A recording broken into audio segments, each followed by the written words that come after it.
A ver, si hago esto, ¿lo ven? Sí, se ve, Sí, ¿no? doctora. Y esta siguiente, No, doctora. no, hay que achicarla siempre, ¿no? Ya, ok.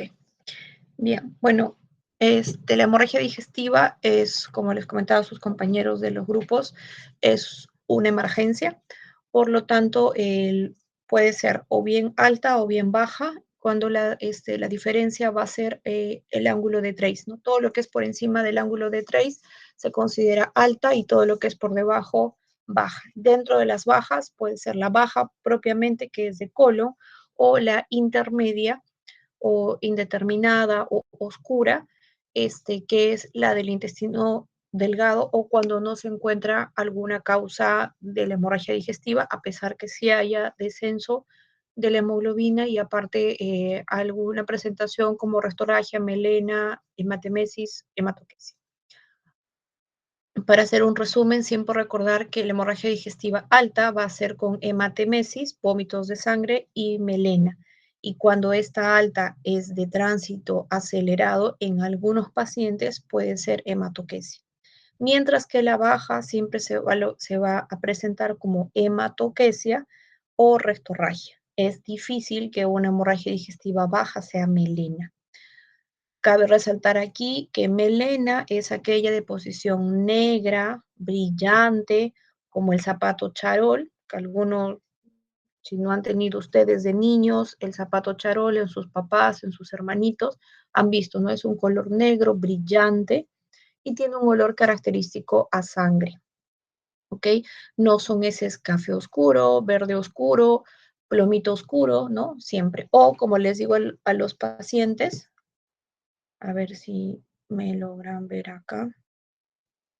Una forma más práctica es, por ejemplo, lo siguiente, ¿no? A ver, si me logran ver, les digo, es así como el celular, como la pantalla negro, negro, te dicen, no, doctor, es un poquito más claro. Ah, ya, entonces no es una hemorragia, no es melena. Entonces, hay formas de poder llegar al paciente sin necesidad que ellos sean tan técnicos. Como es una hemorragia digestiva, el paciente puede tener signos de shock tipo volémico, como desmayos, como náuseas, vómitos, desvanecimientos. Puede haber una alteración en urea y creatinina, entonces todo eso nos puede hacer sospechar o nos hace cuadrar, mejor dicho, el cuadro de una hemorragia digestiva. Entonces, bueno, estos son términos, después les voy a pasar las diapositivas. Ya saben lo que es hematemesis, que es un vómito con sangre.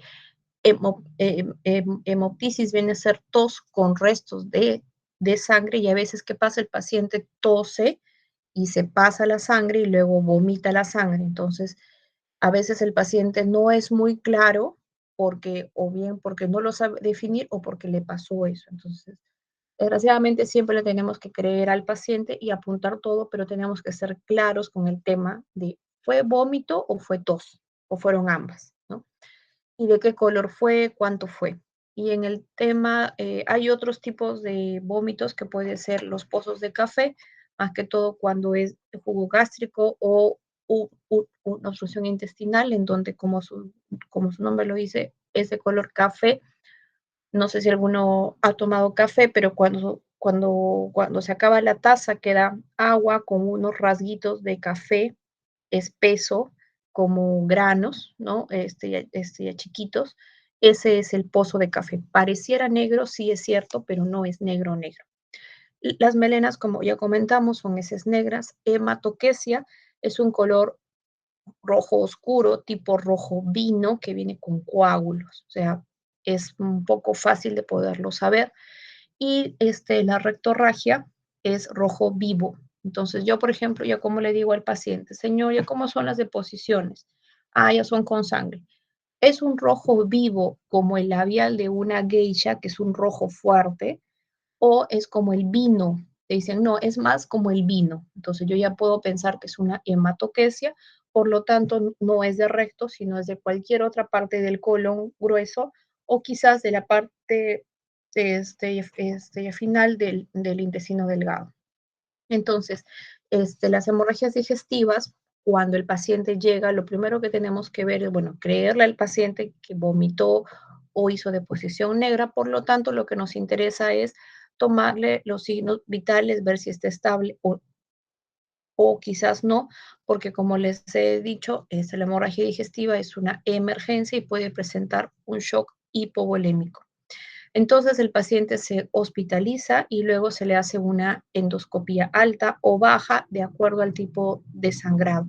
Si no presentara sangrado en 24 a 48 horas, se da de alta.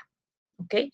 Si más bien yo cuando entro encuentro una alteración de los exámenes de laboratorio o veo el sangrado, porque hay pacientes que llegan y en tu cara vomitan, entonces ya no es necesario que te cuenten porque ya lo has visto.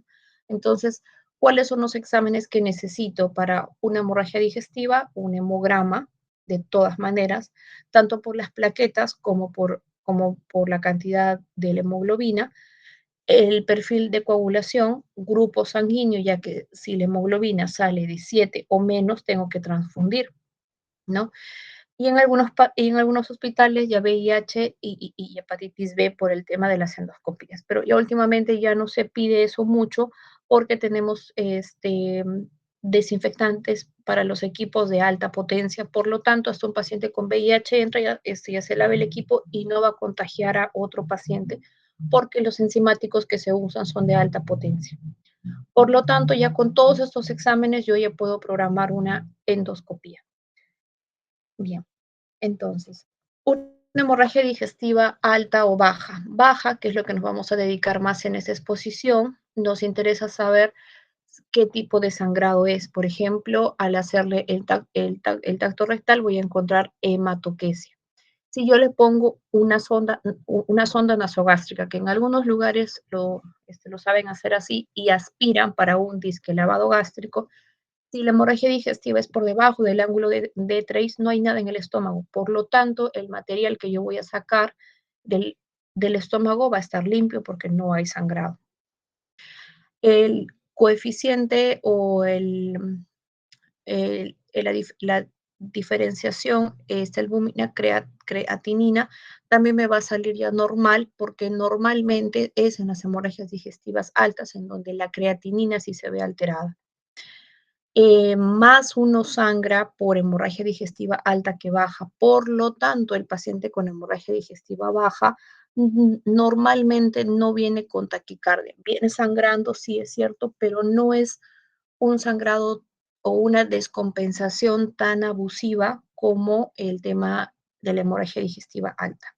Entonces, ¿qué pasa si un paciente me llega con un sangrado, pero yo no sé de dónde, y tiene taquicardia? No así nada más sin que ustedes lo vean, solamente les han comentado eso, supónganse que están en la guardia, son las 2 de la mañana, viene la enfermera y le dice, doctor, hay un paciente que ha venido sangrando y está con taquicardia. Entonces yo puedo suponer muchas cosas. Primero, una hemorragia digestiva alta, una hemorragia cualquier herida de bala en cualquier parte del cuerpo, una gestante que también me puede estar sangrando y siempre va a generar ya taquicardia, o las hemorragias internas, como son las trombosis mesentéricas, o una ruptura de pedículo torcido, ¿no? O sea, no todo es gástrico, siempre quiero que se acuerden de eso, no todo es gastro.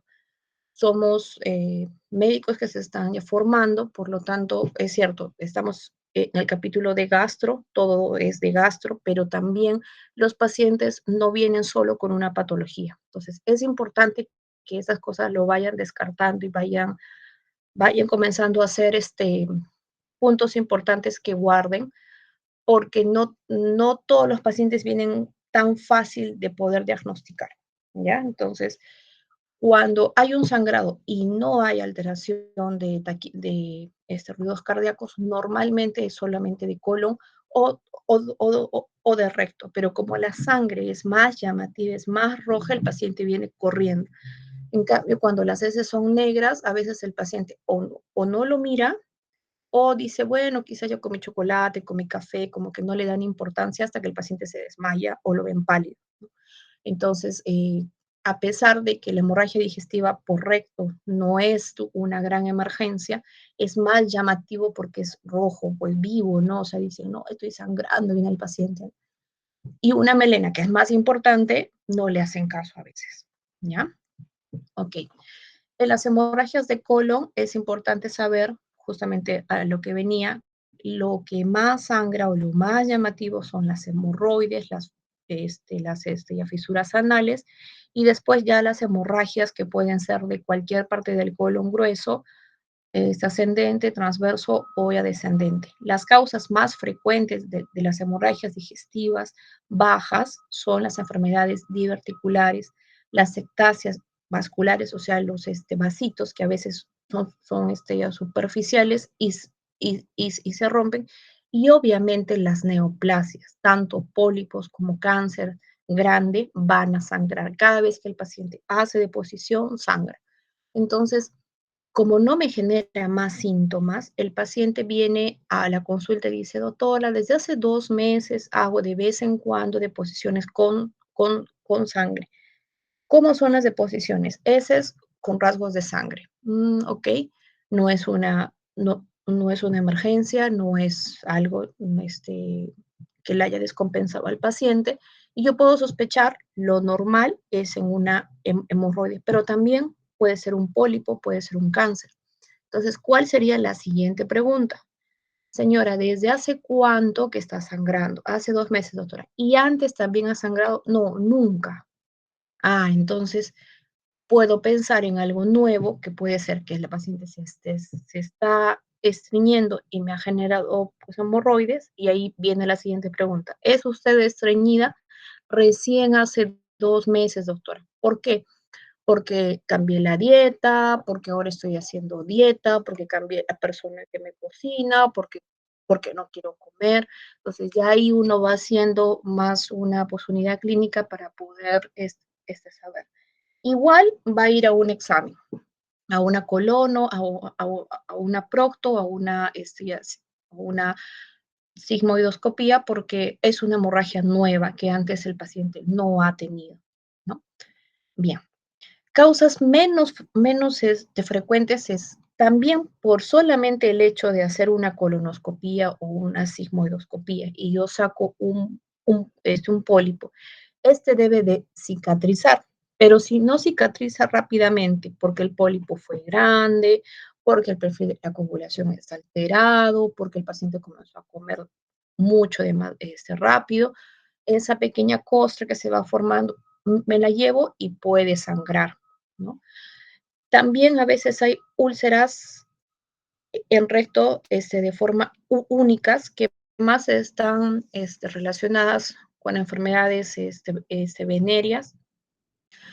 También hay pacientes que por usar AINES pueden hacer ya colitis, ¿no? Entonces así como hay las gastritis medicamentosas, también hay las colitis que pueden estar inducidas con ya medicamentos, y siempre los cuales son los medicamentos que más sangrados generan son los AINES. Las neoplasias, cualquier traumatismo, como le dije, ¿no? Es una herida de bala o cosas así, no similares. Varices que también pueden haber en la zona rectal, hiperplasias nodulares, vasculitis, y una patología un poco más complicada de poder determinar, pero que también se da, son las fístulas aortocolónicas. Es una comunicación de la aorta con el colon. A mí sí me pasó eso cuando fui a R2, comenzando el R2, nos tocó una señora que vino sangrando 3 veces con una hemorragia digestiva bastante severa, hematoquesia siempre, y llegaba a 4 de hemoglobina. Entonces, cuando se hacía la colono, por más que se levantaba a 7 la hemoglobina, ya no encontrábamos nada. Alta, baja, cápsula, nada. Siguiente sangrado, alta, baja, cápsula, nada. Fue al siguiente sangrado en donde ya fue mucho más severo el shock y la señora falleció. En la autopsia se encontró que había una comunicación de la aorta ya con el colon, que cuando no tiene un buen nivel de hemoglobina, o sea, con 7, con 8, esa ya comunicación como que no se abre. Tiene que estar por 10, 12 para que, por el volumen que tiene la aorta, recién se abra la comunicación de la fístula y sangre. Y eso era lo que pasaba. La paciente sangraba, bajaba la hemoglobina y era como que se cerraba la fístula. Por eso es que no la podíamos encontrar. Entonces, estos son los casitos más complicados que a veces sí podemos tener. Un ratito. Yo estoy en silencio.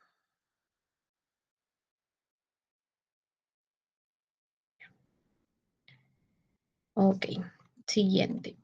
Causas de la hemorragia digestiva baja, como ya les comenté, el 35% es ya por enfermedad diverticular, 30% son por angiodisplasias de esos vasos que están ya superficiales, 10% por pólipos, cáncer, 7% por enfermedad rectal, dentro de estos las fístulas, las hemorroides, las laceraciones rectales, y otras que vienen a ser un 3%. Recordar que entre las hemorragias digestivas altas y bajas, el 60% son altas y el 40%, o mejor dicho, 35% son bajas y un 5% son las intermedias. Y dentro de este 35%, el 35% son diverticulares.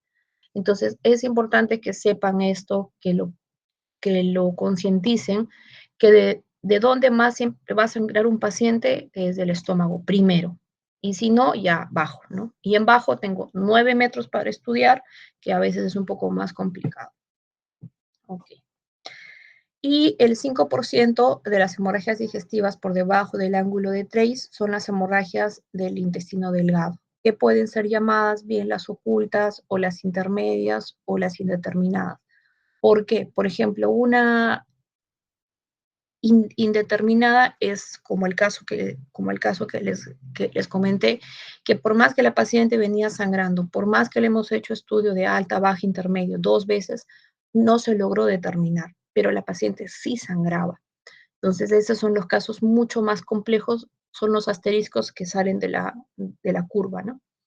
Entonces, pero también en intestino delgado, que se llama normalmente todo lo que es intestino delgado, son las hemorragias intermedias o ocultas, es a través de una cápsula endoscópica y luego una enteroscopía en la que yo puedo determinar qué es lo que hay, ¿no? Puede haber un pólipo, puede haber úlceras, puede haber un tumor.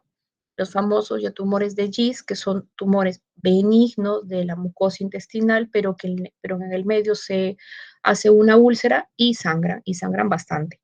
Entonces, ¿qué se hace ahí? Se saca ese pedazo del intestino. Para yo poder determinar eso, tengo que verlo, que puede ser o bien con una cápsula o bien con una enteroscopía, que es una endoscopía, pero con la caña más larga, mide 2 metros la caña.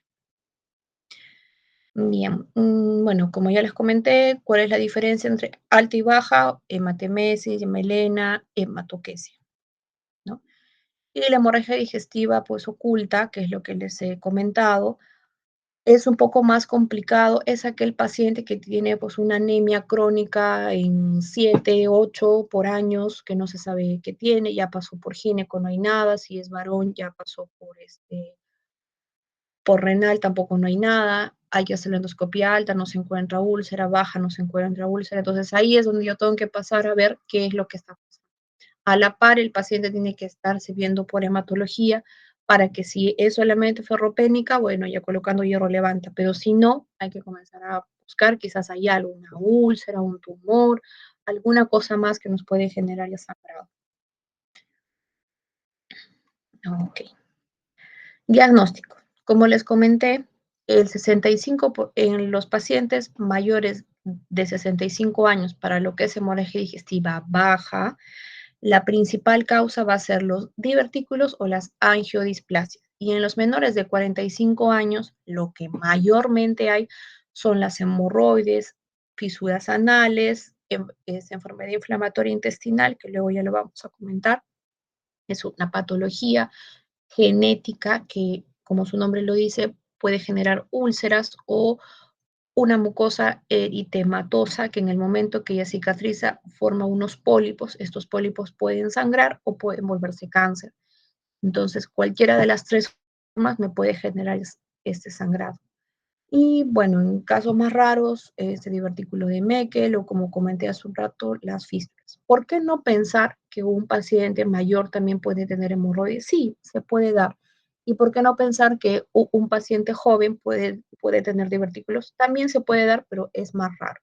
Como les comentaba a los alumnos en la mañana, en medicina hay cosas establecidas, pero igual nada es al 100%. Nada nunca es al 100% en medicina. Así el paciente sea ese mayor, puede estar sangrando ya solamente por un hemorroides o por un prolapso, como que un paciente joven que yo puedo pensar que es un hemorroide puede ser un cáncer de ano, ¿no? O sea, nada está determinado siempre al 100%, pero nos tenemos que determinar con lo que dice la estadística, que es lo más común, porque es ahí donde yo comienzo con ciertos estudios, buscando primero lo más común y luego lo más raro. Nunca se empieza por estudiar lo más raro primero, ¿no? Ok. Es importante saber en lo que es hemorragia digestiva baja, si el paciente, cómo es su ritmo evacuatorio, cómo son las deposiciones, si hace deposiciones de forma diaria, si es estreñido, no es estreñido, qué es para el estreñimiento, cada cuántos días hace deposición, si hace con dolor, si hace con sangre, o sea, todas esas preguntas, porque normalmente, como ya lo hemos visto, el porcentaje de lo que es sangrado por hemorroides o las fisuras anales o las laceraciones anales es mayoritario. Y como es una sangre más roja, más llamativa, el paciente viene corriendo y dice, doctor, estoy sangrando, ¿no? Y es un poquito ahí, ahí que manchó el papel. Sí es importante, yo no voy a decir que no, pero no es una emergencia. Igual se tiene que ya tratar, que hacer el estudio, pero no es una emergencia. Aparte, ¿por qué más me puede sangrar el paciente? Puede también haber un paciente que ha tenido cáncer, normalmente de toda la zona pélvica, puede ser de útero, puede ser de próstata, que recibió radioterapia. Esta radioterapia queda esa radiación en el cuerpo hasta por 10 años. Entonces, el paciente puede generar unas úlceras por radioterapia posterior a este procedimiento. ¿Y por qué digo 10 años? Porque normalmente sangran después de 5 años de la radioterapia. O sea, no es inmediata el sangrado por la radioterapia. ¿Por qué? Es porque como que se acumula, el cuerpo en ese momento está intentando disminuir el efecto ya tumoral, que ya todo lo demás como que lo tiene contenido, ¿no? Y ya luego que el paciente ya se curó todo, pum, empieza el sangrado por el tema de la mucosa que fue tocada. Entonces, no es que el paciente va a hacer un sangrado rápido, puede ser un sangrado posterior, tiene hasta 10 años posterior para hacer estas úlceras en la zona de recto normalmente por donde va a sangrar. Es en pacientes, como les digo, con cáncer de vejiga, con cáncer de útero o con cáncer de próstata. También por un procedimiento previo, por una polipectomía, algo que se tocó el colon, puede también sangrar, ¿no? Y la estabilidad y la inestabilidad hemodinámica va a ser menor, va a ser más rara, en cambio, en hemorragia digestiva alta sí. Okay. Al examen físico, bueno, no es un paciente tan pálido como en el caso de la hemorragia digestiva, que sí, la palidez a veces es mucho más llamativa. No hay una alteración de las constantes hemodinámicas casi siempre. Entonces, ¿qué es lo que sí o sí yo le tengo que hacer? Señorita, estoy sangrando, ok, voy a hacerle su tacto rectal. Caballero, ni modo, sí o sí se le tiene que hacer. Entonces, bueno, paréntesis aparte, espero que no lo estén grabando, pero nosotros, por la institución donde trabajamos, tenemos mucho personal masculino y ahora nosotros somos ya varias gastros, ya mujeres. Entonces, sí nos ha tocado pacientes que vienen y dicen, no, ya que estoy sangrando, señorita, que no sé qué, quiero mi descanso médico. Ok, señor, échese que lo voy a examinar. no, pero yo no quiero que me examinen, y con otras palabras que no se pueden decir ahorita en clase, ¿no? Entonces uno igual tiene que hacerle su tacto rectal. Y si el paciente no quiere ser examinado, firme en la historia clínica que no se le examinó y alta. ¿Y por qué puede pasar eso? Por dos motivos. El primero, porque no está sangrando, y el segundo, porque le da vergüenza que una mujer les haga el examen, ¿no? También hay este tema. Entonces, ya, ok, no hay nadie más, siempre hay un colega varón, ya que le haga el varón. A pesar de eso, ya no quieres porque nunca sangró el paciente. Entonces, también es cierto, se le tiene que creer al paciente, pero hay que verlo. En este caso, por una rectorragia, como que no va a variar la hemoglobina mucho. ¿Cómo si lo voy a poder saber? Le hago un tacto rectal, ¿no? O veo si hay una fisura. Entonces, desgraciadamente sí se le crea al paciente, pero tenemos que corroborarlo, ¿no? Porque si no, daríamos descanso médicos a todos por hemorroides. Otra vez repitiendo el tema del sangrado. Mientras más abajo ya sea el sangrado, más claras son las heces, más rojo es, mejor dicho, ¿no? Si es en recto, es rojo, rojo. Si es en colon izquierdo, sigue siendo rojo rutilante, rojo fuerte. Más bien si es en colon derecho o en colon transverso, ya sale hematoquese, tipo un poco más oscuro, tipo vino, tipo coágulos. Estudios complementarios, ni modo, se tiene que hacer una endoscopía baja, que corresponde colonoscopía, sigmoidoscopía o la proctoscopía. Cualquiera de los tres se tiene que hacer, aparte del hemograma.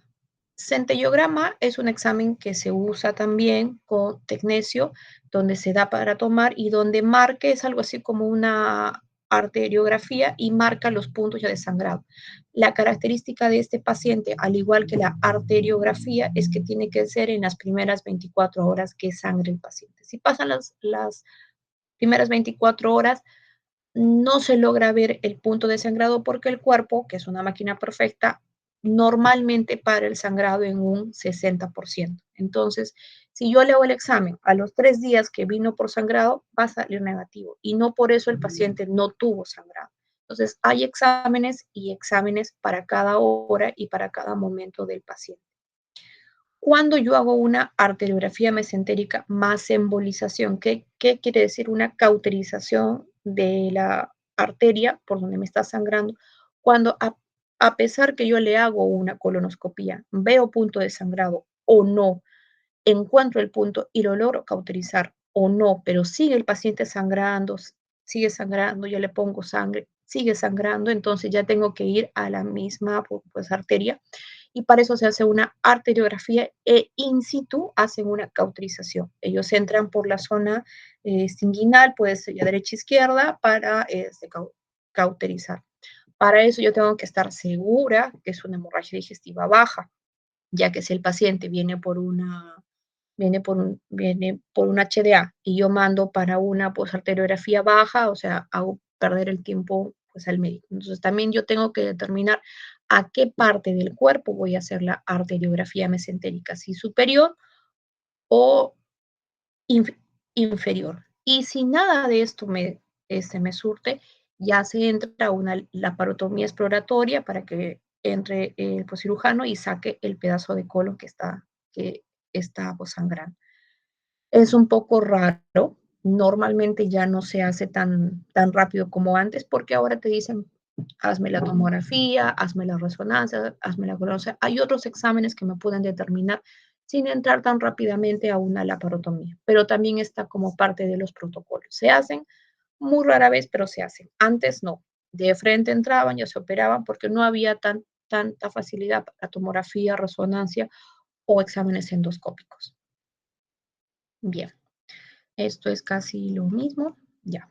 Shock es un poco raro que haya, como les he comentado, más se da en los pacientes con hemorragia digestiva alta, pero hay algunos, como este caso que les comenté, de la fístula aortocolónica, en los que sí el paciente puede llegar a sangrados masivos y a generar shock, ¿no? Pero es más raro. Ok. Comparación, ya estos son los tipos de shock. Ya saben que es un shock hipovolémico, es una perturbación aguda en la circulación del paciente que nos va a generar un desequilibrio entre el oxígeno y la demanda del oxígeno que necesitan los tejidos, ¿no? Ya, esto le comenté con los chicos de la semana pasada en prácticas, es importante que lo sepan, para nosotros sí nos sirve, pero todo es en porcentajes o volúmenes, ya que no es lo mismo un paciente que mide 1,30 m que otro que mide 1,95 m, ¿no? O sea, el porcentaje de sangre que tiene va a variar. Igual, no es lo mismo en un niño, en un anciano, que en un adulto. Pero en líneas generales, siempre se habla de un paciente de 50, 70 kilos, pues adulto joven que mida pues 1 metro 70, 60, ¿no? Desgraciadamente nosotros sí salimos de la norma, ya que la talla de la mujer en el Perú es 1,50 m o menos, entonces como que no nos podemos guiar al 100%, pero en algo nos sirve. Es importante saber a grandes rasgos cuánto es la pérdida de sangre del paciente. Menos de 1 litro, más de 1 litro, más de 2 litros. ¿Cómo lo puedo saber? Preguntando. ¿Cuánto sangró? Entonces, el paciente te va a decir 1 taza, 2 tazas, 5 tazas, un pañal, 2 pañales, ¿no? En lo que es hemorragia digestiva baja, casi siempre es con pañales en los abuelitos. Y si es una rectorragia pequeña, te van a decir, bueno, el papel o es un poco la taza, no es un gran sangrado, ¿no? Pero sí es importante que tengan esto para el tema de las hemorragias digestivas altas. Tratamiento. Primero, lo que se va a hacer, obviamente, es estabilizar las funciones vitales, poner líquido, que en este caso viene a ser ya solución salina, coloides, gelatinas, y si no, ya productos sanguíneos como son sangre, concentrado, plaquetas, lo que vaya a necesitar el paciente. En el caso de la hemorragia digestiva baja, no se da ningún otro tratamiento. En el caso de la hemorragia digestiva alta, como normalmente o mayoritariamente es por una eh, úlcera, yo le tengo que dar un inhibidor de bomba. Entonces ahí yo coloco el omeprazol y no le doy nada de comer al paciente. Pero si yo tengo sospecha que es un paciente cirrótico, le pongo octreotide. Pero en el caso de la hemorragia digestiva baja, si es un tumor, pues no voy a poder hacer mucho más que sacar el tumor. Si es un pólipo, igual no voy a poder sacar mucho más que sacar el pólipo.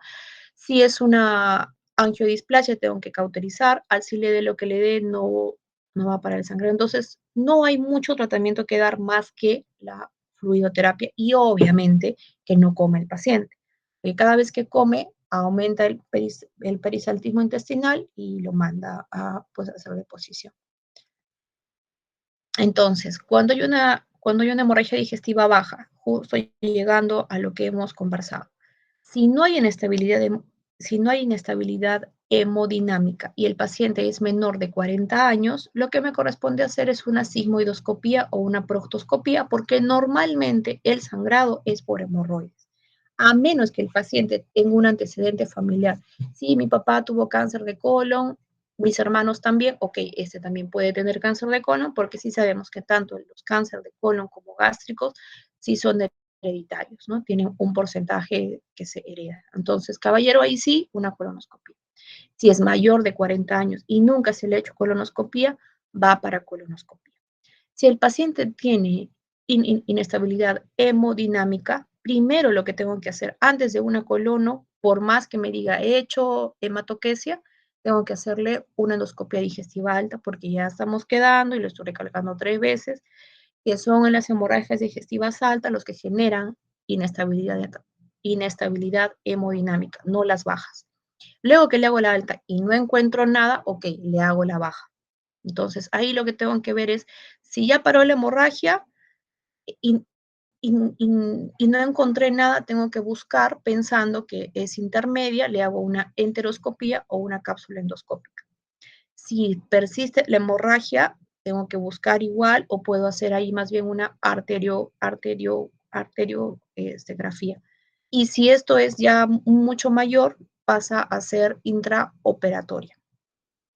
¿Qué es una cápsula endoscópica? Esto, como ven aquí, esta pastillita que tiene, ay, se movió, es del porte, es como una pastilla que entra en los 2 dedos, no es tan chiquita como una aspirina, es más o menos como una cápsula de calcio o como una vitamina.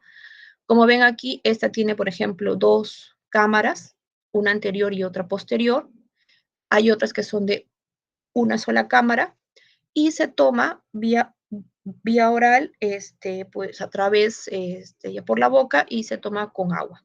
Y con eso pasa a la zona intestinal.